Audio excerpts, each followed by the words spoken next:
ओम शांति चेतन ओम भाई जी। शांति मंगेश भाई। ओम शांति।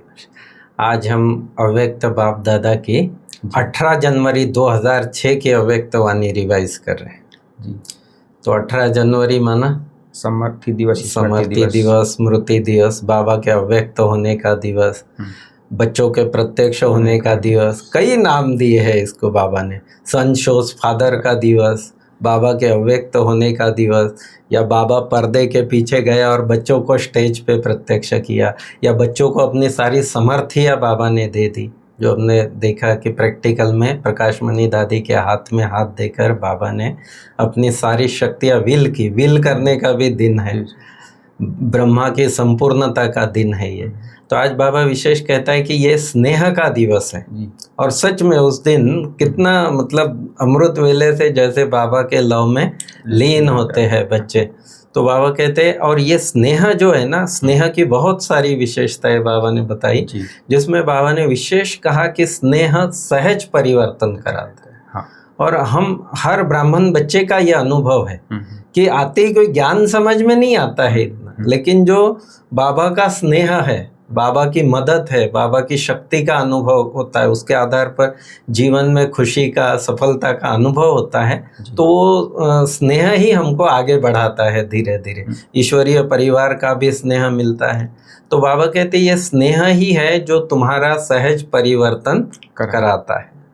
फिर आगे बाबा कहता है कि जो वही बच्चे यथाशक्ति बाप के कार्य में मददगार है, हर बच्चा चाहे लास्ट दाना भी हो, बाबा कहते सब बाबा के कार्य में अपने अपने शक्ति के रूप से मददगार है। तो बाबा ऐसे बच्चों की, स्वयं भगवान ऐसे बच्चों की महिमा गाते हैं। वाह बच्चे वाह, कि भगवान के कार्य में मददगार बन गए। फिर आज बाबा ने दो विशेष बातें बताई जो हमारी अक्सर बाबा के साथ रूह रिहान में चलती है। कि एक तो बच्चे कहते हैं कि बाबा हम भविष्य में क्या बनेंगे, ये चित्र दिखाओ। तो बाबा ने आज ऐसा चित्र, दर्पण ही दे दिया आपके हाथ में। बाबा कहते चित्र मुझे दिखाने की जरूरत नहीं है, आप कौन सा पद पाएंगे। बाबा ने कहा ये स्वस्थिति का जो है ना, वर्तमान स्वस्थिति का दर्पण है, इसमें आप रोज अपने को चेक करोगे कि मैं महाराजा बनूंगा, मैं राजा बनूंगा, मैं शाहूकार बनूंगा, शाहूकार प्रजा बनूंगा, या दास दासी, जो कुछ है ये सारा आपका स्वस्थिति का अभी जो दर्पण है उसमें आप देखो तो आपको पता चल जाएगा।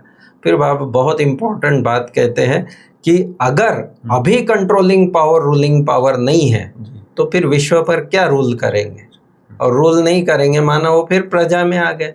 तो ये बाबा कहता है कि चेक करो कि मेरी कर्मेंद्रियों के ऊपर, मन बुद्धि संस्कार के ऊपर मेरा वर्तमान में कितना कंट्रोल है।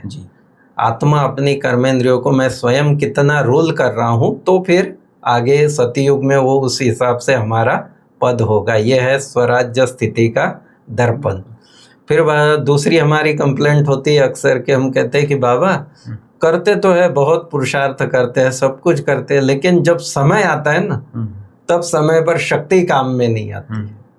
तो उसके लिए बड़ा हमेशा का जो बाबा कहता है अक्सर कि जब भी कोई राजा भी होगा, प्रधानमंत्री भी होगा, अगर वो सीट पे है अपने और सीट पे है तभी जो कर्मचारी है या प्रजा है वो ऑर्डर मानेगी उसकी, और अगर सीट पर सेट नहीं है तो फिर कोई ऑर्डर नहीं मानता है। तो ऐसे ही बाबा कहते हैं ये जो तुम्हारी कंप्लेंट है कि शक्ति समय पर कार्य में नहीं आती है, तो बाबा कहते हैं स्वराज्य की सीट पर सेट होकर ऑर्डर करो कि मैं मास्टर सर्वशक्तिमान हूँ, मैं सफलता मूर्त हूँ। ऐसे पॉजिटिव संकल्पों के साथ उसको ऑर्डर करो। तो बाबा कहता है ऐसा हो नहीं सकता है कि समय पर शक्ति काम ना आए। फिर बाबा ने कहा कि फिर भी उसके बावजूद भी शक्तिहीन अगर होते हैं तो शक्तिहीन होने का कारण है कुछ ना कुछ लीकेज है। तो मैं चाहूँगा कि आप विस्तृत रूप से उस लीकेज के ऊपर भी प्रकाश डालना। फिर बाबा ने एक खास बात कही कि बाबा कहता है कि सफलता की सेरेमनी का प्लान बनाओ। ये प्लान नहीं कि ये सेवा करनी है, इतना संदेश देना है, ये सेंटर खोलने हैं। बाबा नहीं, आज बाबा कहता है कि ये जो आत्मा की अपने कर्मेंद्रियों पर मेरी स्वयं की कितनी विजय हुई, कितनी सफलता मुझे मिल रही है, संस्कार पर विजय प्राप्त करने में मैं कितना सफल हो रहा हूँ, इस सफलता के सेरेमनी का प्लान बना, तभी सबकी प्रत्यक्षता होगी, बाबा की प्रत्यक्षता होगी। और फिर वर्तमान समय के लिए खास बाबा ने कहा कि जो आज वर्तमान समय की स्थिति है, देखिए ये लगभग 19-20 साल पहले चली हुई मुरली और आज के लिए भी एकदम सटीक, कि बाबा ने कहा कि आशाओं के दीपक जगाओ आत्माओं में, क्योंकि वर्तमान समय आत्माओं में बहुत निराशा है, एकदम वायुमंडल में जैसे शंका कुशंका है कि आगे क्या होगा, भविष्य क्या है हमारा। तो बाबा कहते नहीं, अभी उनको आशा के आप दीपक जगाओ कि अभी स्वर्णिम सवेरा आया कि आया, ये कलियुगी काली घटाएं निकल गई कि निकल गई। तो इस प्रकार से बाबा बहुत अच्छी तरह हमको सेवा का भी बता रहा है, तो स्वस्थिति का भी बता रहे हैं। मैं चाहूँगा आप विस्तृत रूप से मुरली पर प्रकाश डालें। ओम शांति। ओम शांति। आज 6 जुलाई 2025 का दिन है। 18 जनवरी की मुरली हम रिवीजन कर रहे हैं। मुरली का हेडिंग ही है आज का, संकल्प, समय और बोल की बचत की स्कीम द्वारा सफलता की सेरेमनी मनाओ और निराशा जो आत्माएं हैं उनमें आशा के दीप जलाओ। पूरी मुरली का सार इसमें हो गया। जैसे आज स्नेह का दिन, जो परमात्मा स्नेह है, भगवान से स्नेह है, वो जो स्नेही है वो सहज योगी स्नेह बना देता है। और बाबा कहते हैं जो स्नेह है परमात्मा का, शिव बाबा का, वो सर्व अन्य आकर्षणों से परे कर देता है। वो स्नेह की पावर है। और हम आत्माओं को जब से हम ज्ञान में आते हैं तब से जन्म से ही स्नेह का वरदान मिल जाता है। और बाबा ने कहा जो ये स्नेह है, परिवर्तन होने और परिवर्तन कराने की शक्ति भर देता है। तो ये स्नेह तो है ही है, लेकिन स्नेह में भी हम बीच बीच में कुछ विघ्न कैसे आ जाते हैं या कम कैसा हो जाता है। तो बाबा कहते हैं 2 प्रकार के बच्चों का आज वर्णन किया है, तो लवली बच्चे और लवलीन। सभी तो लवली बच्चे ही हैं बाबा के, लेकिन लवलीन बच्चे वो हैं जो माना जिसका हर संकल्प में, हर श्वास में, हर बोल में, हर कर्म में स्वतः ही बाप समान सहज रहते हैं। ये है लवलीन आत्मा। बाबा कहते हैं क्योंकि बच्चों को बाबा ने जन्मते ही समर्थ भाव का वरदान दिया हुआ है।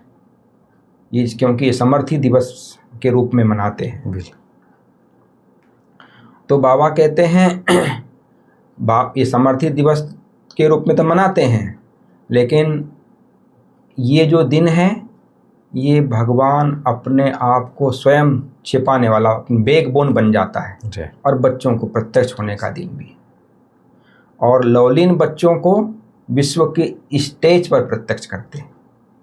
तो ये है समर्थी दिवस। तो बाबा कहते हैं समर्थी दिवस पर जो बालक सो मालिक और मास्टर सर्वशक्तिवान विश्व कल्याणकारी का कार्य जो हम बच्चों को बाबा ने दिया है समर्थी दिवस पर, वो भी हमें निभाना है। क्योंकि बाबा कहते हैं बाप दादा भी है, लेकिन जैसे मास्टर सर्वशक्तिवान हम हैं समझ लीजिए, लेकिन उसके अनुसार हम जितना उत्साह होना चाहिए, जितना ऑलराउंड सेवाधारी का हमारा स्टेज होनी चाहिए, वो नहीं हो पाती है। लेकिन बाबा कहते हैं, बाबा कितनी ऊंची नज़र से हम बच्चों को देखते हैं कि बाप समान अपने आप को बाप से भी ऊंची नज़र से देखते हैं कि मेरे से भी डबल पूज्य बनते हो। तो आप मास्टर सर्वशक्तिवान हो, विश्व के मालिक बनने वाले हो, विश्व की स्टेज पर हो, विश्व कल्याणकारी के कार्य के निमित्त हो। तो ऐसे बाबा हम बच्चों को देखते हुए, बालक सो मालिक बनाते हुए वाह वाह के और मुबारक के गीत गाते रहते हैं कि वाह मेरे बच्चे वाह। और जिसका मतलब स्वयं परमात्मा को फखूर है इतना कि जिसका हर एक बच्चा स्वराज अधिकारी राजा बच्चा है। ऐसा कोई दुनिया में कोई बाप नहीं है जो मतलब हर एक बच्चा उसका राजा बच्चा हो। तो ऐसा राजा बच्चा बनाते हैं बच्चों को, स्वराज अधिकारी तो बना ही देते हैं। तो जैसे आपने भी कहा कि बाबा ने हम क्या करेंगे ये सब पूछते हैं कि बाबा इस वर्ष क्या करना है, तो सेवा के बारे में या पुरुषार्थ के बारे में। तो बाबा ने कहा हर एक को एक विचित्र दर्पण बाबा ने जो दिया है, वो जो हम दर्पण जितना हमारा साफ रहेगा उतना हमको स्पष्ट दिखाई देगा। हमारा लक्ष्य जितना साफ रहेगा तो उसमें हम भविष्य का चित्र देख सकते हैं कि भविष्य में हम क्या बनने वाले हैं। तो बाबा ने कहा वो जो दर्पण है स्वराज स्थिति का दर्पण, वर्तमान में जितना हम स्वराज अधिकारी के में रहेंगे अपने आप को दर्पण में देखेंगे। स्वराज स्थिति जो होती है कभी कभी अच्छी होती है, कभी नहीं भी होती है, कभी अधीन बन जाते हैं, कभी आँख के अधीन हो जाते हैं, कभी मुख के अधीन हो जाते हैं, कभी कान के अधीन हो जाते हैं, कभी बोल के अधीन हो जाते हैं। तो बाबा ने कहा ये अधीनता कब तक, यदि हम व्यर्थ बातें सुनने का शौक़ है, व्यर्थ बातें देखने का शौक़ है ना, और यदि मुख से व्यर्थ निकलता है तो ये बाबा ने कहा परवश है। यदि परवश आत्मा है तो स्वराज अधिकारी कैसे बनेंगे, यदि स्वराज अधिकारी नहीं तो विश्वराज अधिकारी कैसे बनेंगे। इसलिए बाबा ने दो बातें और कही है, क्योंकि कंट्रोलिंग पावर और रूलिंग पावर नहीं है, इस कारण से ये मन बुद्धि या कान मन जो भी हमारी कर्म इंद्रियां हैं वो व्यर्थ में चली जाती है, परवश हो जाती है आत्मा, क्योंकि कंट्रोलिंग पावर नहीं अपने आप में। तो बाबा कहते हैं वह यदि अपने आप में कंट्रोलिंग पावर नहीं है तो वो विश्व पर कैसे रूल कर सकेंगे, कैसे राज्य कर सकेंगे। इसलिए बाबा कहते हैं मास्टर सर्वशक्तिवान कहते हैं, और सीट पर जैसे सेट होने की बात कही ना, तो ऐसे यदि मास्टर हम सर्वशक्तिवान अपने आप को कहते हैं, लेकिन हम कहते हैं कि हमारे में शक्तियाँ इमर्ज रूप में नहीं आती हैं, या मन को हम जितना समय जहाँ चाहें वहाँ नहीं लगा पाते हैं, या कई बार मुख से ऐसा बोल निकल जाते हैं, या कान से ऐसा कुछ सुन लेते हैं तो वो ही संकल्प विकल्प चलते हैं। तो बाबा कहते हैं इसमें कंट्रोलिंग पावर कहाँ रही। माना कहने का मतलब है जो दिख रहा है वो तो देख रहे हैं, लेकिन उसको पॉजिटिव रूप में देखना, उसको समर्थ रूप में देखना, उस बात को हम देखते हुए सकाश देना, है ना, उस दृष्टि से देखना, वो है परिवर्तन। ये तो बाबा कहते हैं इस चेक करना है कि यदि हमारी कर्म इंद्रिय हमारे वश में नहीं है तो बाबा कहते हैं हम यदि मालिकपन की सीट पर सेट नहीं, यदि कोई सीट पर सेट नहीं होता है तो उसका मानते नहीं। जैसे प्राइम मिनिस्टर का उदाहरण दिया, या कोई भी एक मालिक जो होता है या कंपनी का मालिक होता है, यदि वो सीट पे नहीं है, सीट पे नहीं मतलब पोस्ट पे नहीं है ना, सीट है कोई बैठने की कुर्सी या इसके आधार पे नहीं है, यदि पोस्ट पे नहीं है, अधिकार नहीं है उसमें, तो उसके कैसे कर्मचारी मानेंगे। तो ऐसी हमारी कर्म इंद्रियां कैसे हमारी कर्मचारी हैं, उसको कैसे मानेंगे। इसलिए बाबा कहते हैं मास्टर सर्वशक्तिवान हूँ, बाप द्वारा वर्षावर वरदान का अधिकारी हूँ, इस सीट पर सेट रह के यदि हम आर्डर करेंगे तो ऐसा हो नहीं सकता कि हमारी कर्म इंद्रिया आर्डर को ना माने, क्योंकि बाप ने हर बच्चे को परमात्मा अथॉरिटी दी है। महात्माओं की अथॉरिटी होती है, देवात्माओं की अथॉरिटी भी हो सकती है, पुण्य आत्माओं की, लेकिन बाबा कहते हैं ये परमात्मा अथॉरिटी है। और परमात्मा अथॉरिटी और अधिकार इस स्थिति में स्थित होकर यदि हम कोई भी कर्म करते हैं, शक्ति को ऑर्डर करते हैं, तो ऐसा हो नहीं सकता है कि वो चीज़ हजूर करके हाजिर ना हो, वो जरूर हाजिर हो जाएंगी। इसलिए बाबा कहते हैं यदि इस स्थिति में हम सेट हैं अथॉरिटी के स्वरूप में, अधिकारी स्वरूप में, कि मैं अधिकारी आत्मा हूँ, कर्मेंद्रियों की भी, शक्तियों की भी, गुणों की भी, खजानों की भी और प्राप्तियों की भी, तो बाबा कहते हैं यदि ऐसी स्थिति है तो आप सर्वशक्तिमान के आगे माया, प्रकृति, संस्कार, स्वभाव सब आर्डर मानेंगे, दासी के रूप में बन जाएंगे। तो बाबा कहते हैं वो भी इंतजार करती हैं कर्म इंद्रिया कि हमारे मालिक हमें कब आर्डर दे रहे हैं। प्रकृति भी इंतजार कर रही है ना, माया भी इंतजार कर रही है। तो बाबा कहते हैं, बाप दादा ने हमारी समर्थियाँ तो रिवाइज कराई है कि तुम्हारे में क्या क्या शक्तियाँ हैं, लेकिन यदि कोई भी ये शक्तियाँ हैं, इसके बावजूद भी यदि हम शक्तिहीन बन जाते हैं तो बाबा ने कहा उसका कारण क्या है। उसका कारण दो बातें, लीकेज, जैसे कोई बर्तन होता है उसमें कुछ लीकेज हो तो कैसे वो भरेगा, जितना भरते जाएंगे उतना खाली भी होता जाएगा। तो इसलिए बाबा कहते हैं हमारे में शक्ति का अनुभव क्यों नहीं होता, हम दूसरों को गुणों का दान, खजानों का दान, शक्तियों का दान क्यों नहीं दे पाते, क्योंकि हमारे में नहीं है। शांति का दान, यदि जैसे कोई बहुत श्रेष्ठ आत्मा होती है, शक्तिशाली आत्मा होती है, तो उसके जाते ही वहाँ का वातावरण एक शांत में हो जाता है। वहाँ सब, चाहे वो जानते हो ना जानते हो, एक वातावरण में एक अलौकिकता छा जाती है। तो ऐसे ही बाबा कहते हैं कि यदि हमारे में यदि ये है शक्तियाँ हैं तो उसका लीकेज के दो कारण बाबा ने बताए। एक तो संकल्प है और दूसरा समय, हम इसको व्यर्थ गवा देते हैं, है ना। तो बाबा कहते हैं अशांत नहीं है, लेकिन शांति के वाइब्रेशन हमने कितने फैलाए। किसी को व्यर्थ नहीं बोला, लेकिन हमने जमा कितना किया। दूसरों को शुभ श्रेष्ठ वचन से कितनों को भरपूर किए। बाबा ने कहा जमा नहीं किया लेकिन गवाया, लेकिन कमाया नहीं। यदि किसी को दुख नहीं दिया तो सुख कितनों को दिया, ये भी चेक करना है। ऐसा नहीं कि मैं तो किसी को दुख नहीं देता हूँ जी, मैं तो बहुत ये रहता हूँ, लेकिन हमने जमा कितना किया, वो बाबा कहते हैं देखना है। क्योंकि ये जो समय चल रहा है जमा करने का समय चल रहा है पूरे कल्प में। ये जो पुरुषोत्तम संगम युग चल रहा है, इसमें जमा नहीं किए तो अब नहीं तो कभी भी नहीं। तो ब्रह्मा बाप का यदि तीव्र गति का कोई पुरुषार्थ रहा है तो ये था, तब वो बाबा नंबर 1 बने, मंजिल पर पहुँचे।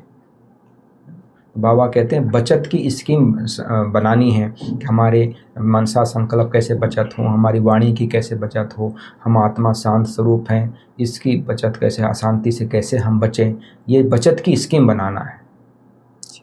तब हमारे में वो शक्तियाँ, एनर्जी इकट्ठी होंगी। यदि बचत ही नहीं होगी तो समय पर हम कैसे खर्च कर पाएंगे। इसलिए बाप दादा कहते हैं, बाप दादा हर एक को सदा अथॉरिटी की सीट पर सेट हुआ स्वराज अधिकारी राजा के रूप में देखना चाहते। तो बाबा ने कहा मेरे पास टीवी भी है कि बच्चों की कितना स्थिति बनी है, फरिश्ता स्थिति बनी है, चमकीली ड्रेस पहने हैं, या देह भान की ड्रेस में तो नहीं है, देह भान की मिट्टी में तो नहीं लपेटे हुए हैं।